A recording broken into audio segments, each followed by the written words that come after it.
Apple right to repair. We got to talk about this. This one caught us by surprise this morning. It definitely did. I am fascinated by this, and I've been, as we record this, which is on a Wednesday, which, you know, you listen to the podcast on Friday, I've been sort of organizing my thoughts into a potential video, so that may be up by the time you see this.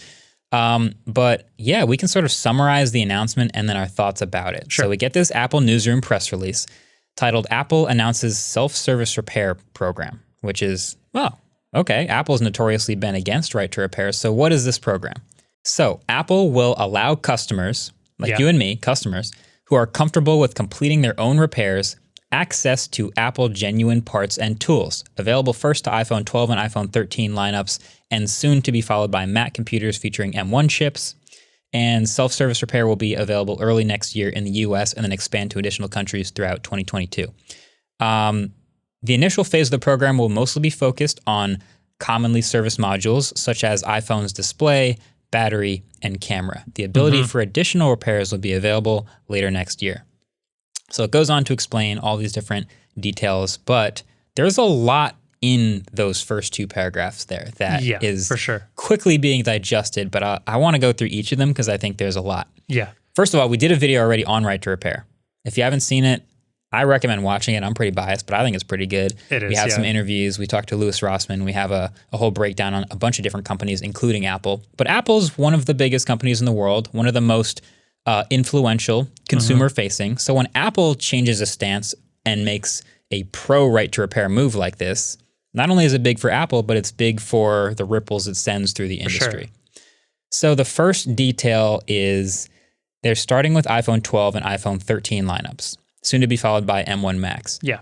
So, you know, a lot of people who are probably hoping to get repairs done are probably on older iPhones and older Macs. Sure. Fine. I imagine those were not built with commonly accessed repairs by normal people in mind. Yeah, not in mind. Not that they couldn't be done, but clearly not when Apple was thinking of doing this. Because this has clearly been something they've thought of doing for a little bit, which is probably showing in the internals. To me, this says we've been thinking about this since at least iPhone 12 and M1 Max, so that's good. And actually, if you look at some of the teardowns of like this 16-inch MacBook Pro or the 14-inch, they look a little more friendly, at least for battery repairs. There's like tabs under the batteries now, and there's a couple less screws involved to get in, which is nice. I mean, we opened our first, in that right to repair video, we opened an iPhone 12, I believe it was, which is the first iPhone I've ever opened, and opening that on the inside felt like a render. It was just so neat and everything. And I mean, I've only opened up a couple phones.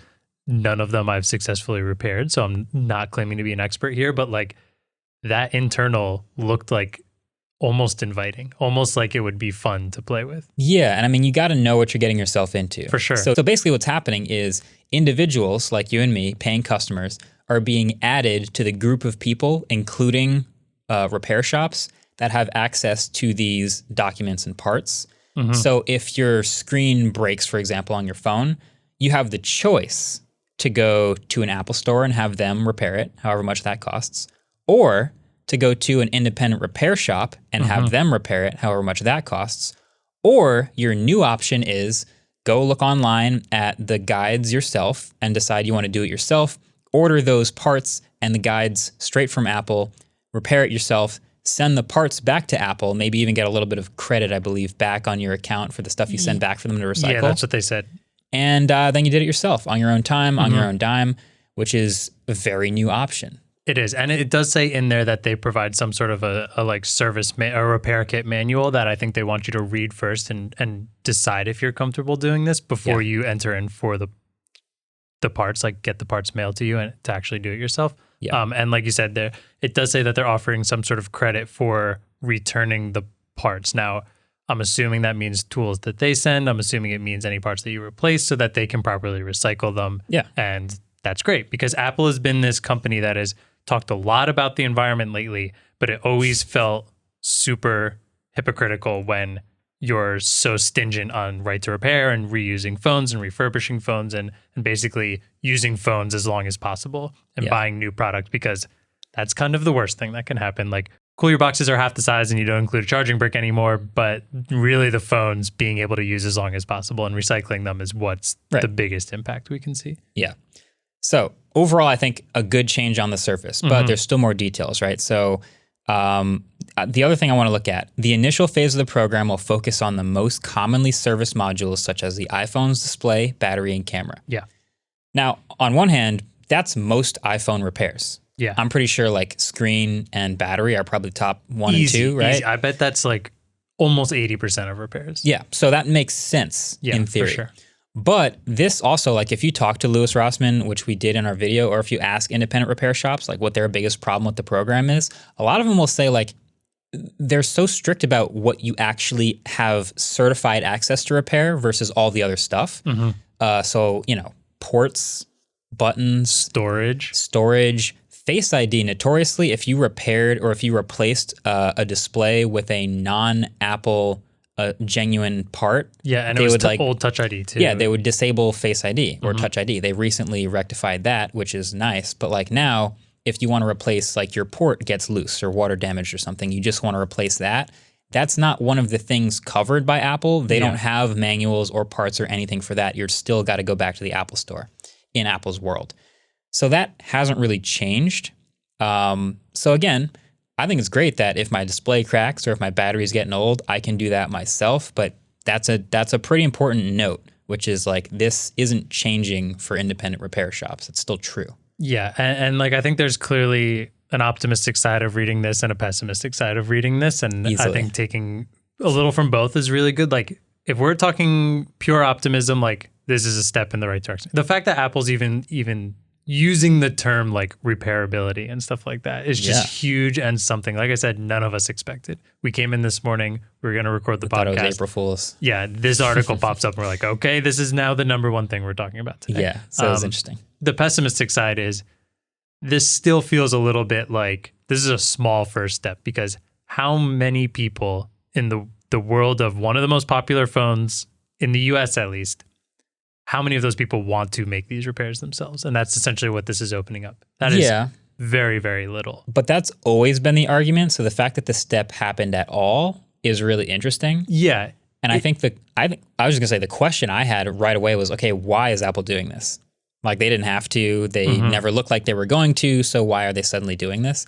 And, David made a lot of good points about all the impending legislation around right to repair, the presidential order. There's some local orders in New York, a lot of stuff in Europe happening where it like seems like there's a lot of momentum behind the movement. Yeah, for sure. And Apple's squarely in the middle of that like target. Like they're the notorious ones everyone mentions. So they're kind of getting out ahead of that a little bit by saying, look, we let you repair phones. We give you the genuine parts, but we're not going to let you do too much. I think it's pretty clear this is like you said, a step ahead. This is not listening to the customers. This is it's not a pure. This is purely Apple focused. It's not Tim Cook going, "Oh, you'd like to repair things? Okay, sure." This is the first time I'm hearing that. Yeah, we should do that. What great feedback you have.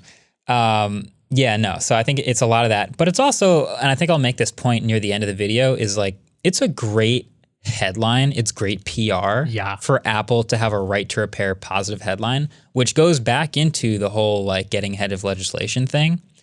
But also, I still think it makes ripples in a sort of a positive way. I still think there are the John Deeres of the world. There's all kinds of other companies that don't have anything near this friendly for, like, let's say you're a farmer and you want to repair your tractor. Like, even if it's only the top 3 most replaced parts, that's better than nothing. Yeah. So we're still going to want to see those ripples through the industry for other companies to actually take a bit more of a positive stance on right to repair. Even just in our own tech industry, like we're seeing all the more and more gadgets getting smaller and smarter, smaller and harder to repair and harder to find things, because they're realizing that Apple's done this so well, makes so much money off of it. They like to do what Apple does, and it works. So seeing Apple go this way, it's going to make a lot of other tech companies go this same way. Yeah, so that's awesome.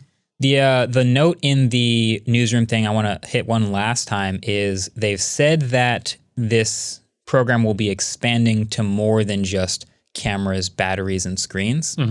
They haven't provided any details on what more things that will be. Maybe it will be ports and camera or Face ID, or maybe not. I don't know.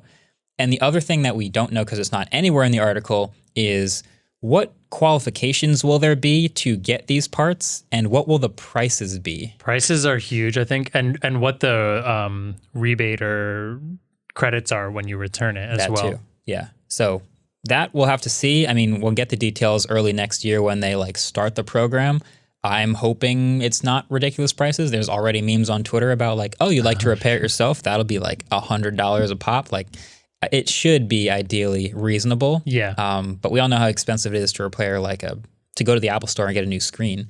If you don't have Apple Care, it's very expensive. So we'll see. All that is yet to be seen. But hey, it's a positive right to repair Apple headline. Who would have thought? Who would have thought? That's not on my 2021. My bingo card did not have that on the square. Thanks for watching this clip. Apple right to repair. Maybe later on, somebody will be listening to this episode while they're repairing their iPhone at home. It's good background listening if you're doing something intense. That's what I hear. I hear. That would be pretty cool in a sort of a metaverse way, but not like the weird metaverse. Yeah. If you're listening to this, 6 months later and repairing your iPhone, drop us a comment. Drop us a subscribe. Drop us a comment from the future. We'd appreciate that. We would. See you guys later. I wonder what I'm doing in the future.